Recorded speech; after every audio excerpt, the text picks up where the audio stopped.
ഓം ഭുർഭുവസ്വഹ തത്സവിതുർവരേണ്യം ഭർഗോ ദേവസ്യ ധീമഹി ധിയോ യോ നഃ പ്രചോദയാത്.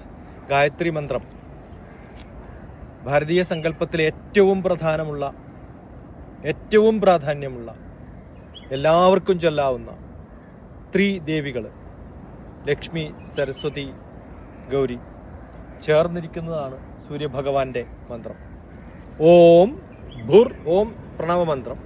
ഭുർ ഭൂമി, ഭുവസ്വഹ ഭൂമിയുടെ മുകളിൽ, തത് സവിതൂർവരേണ്യം അങ്ങയുടെ പ്രകാശം കൊണ്ട്, തത് സവിതൂർവരേണ്യം ഭർഗോ ദേവസേ ഭർഗവാ, ഏ സൂര്യ, ദേവസ്യ ധീമഹി ഈ ഭൂമിയെ പ്രചോദിപ്പിക്കുന്നു, ധീ തരുന്നു, പ്രചോദിപ്പിക്കുന്നു.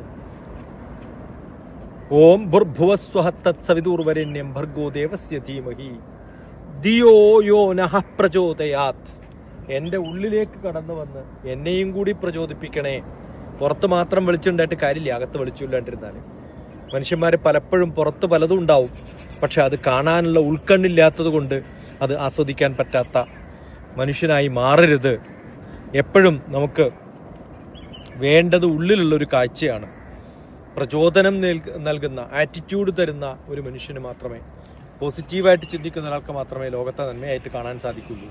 ഓം ഭുർഭുവസ്വഹ തത് സവിതുർവരേണ്യം ഭർഗോ ദേവസ്യ ധീമഹി ധിയോ യോ നഃ പ്രചോദയാത്. Please enlighten me.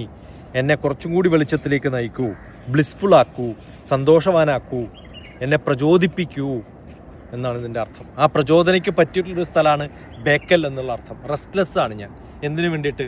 ജീവിതത്തിൽ വലിയ കാര്യങ്ങൾ ചെയ്യാനുള്ള ആ റെസ്റ്റ്ലെസ്നെസ്സിൻ്റെ സ്ഥലമാണ് ബേക്കൽ. ബേക്കൽ വെച്ച് ഓം ഭുർഭുവസ്വഹ തത് സവിതുർവരേണ്യം ഭർഗോ ദേവസ്യ ധീമഹി ധിയോ യോ നഃ പ്രചോദയാത്.